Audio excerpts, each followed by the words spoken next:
Now, a generally lower trend right now in the row crops. And there's one market, though, that has been higher for 4 straight sessions.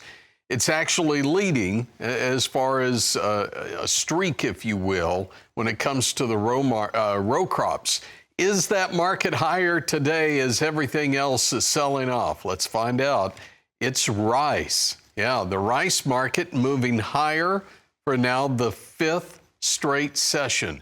It's been the weakest performer here in the row crop sector, but shaking off the news that really has taken everything else lower. Oats, yeah, they're lower for the 2nd straight session. We saw earlier that canola futures were lower. Again, this is kind of the trend here. Let's go to the cotton market. It's seen some strength here as of late, but 84.40 on the December. It's down 87 points. Going over to wheat, here's hard red, July down 10 3/4, 679 1/4, and Chicago wheat off 14.5, 613 1/4. How about beans? Yeah, double-digit losses here, down 17. New crop November, 1172 1/2. And finally, the corn market, down 9.5, 491. Yeah, one market moving higher, and it's on its 5th day higher. That's the rice market.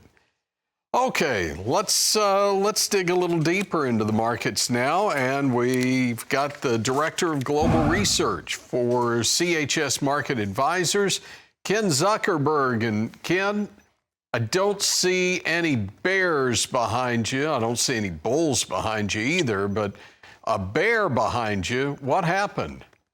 Tony, it was crazy the other morning. I looked out back and here I am in suburban, not rural New Jersey, but suburban. And we had a 2-year-old bear taking a little trip through the woods behind our house. And of course, when you see something like that, your first reaction is nervousness and fear.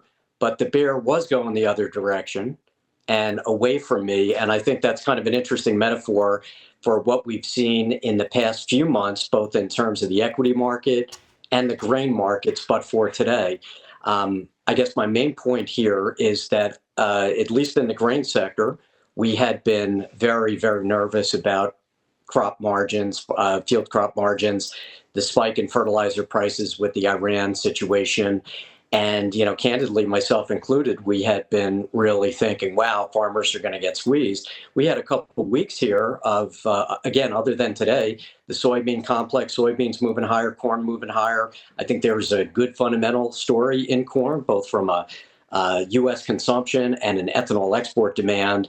Again, if we ignore today's trading a little bit, I think what's always interesting is that if we line up what's happening, high fertilizer prices, right? Weather, I think the gentleman before we got on talked about some volatile weather, some concerns about where farmers can plant and will plant in time for this season.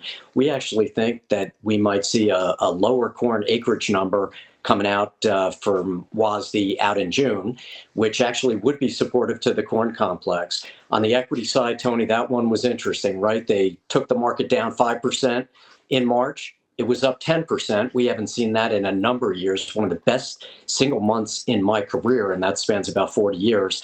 So, and equities have continued to surge. So on that side, the bear definitely left the building and is not coming back anytime soon, or so markets are telegraphing that kind of message.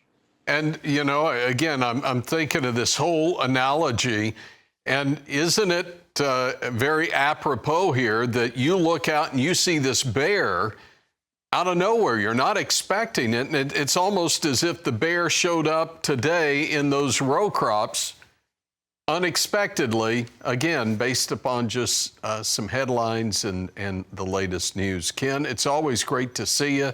Thanks for the story, and glad you're good despite the bear. Ken Zuckerberg, CHS Market Advisors.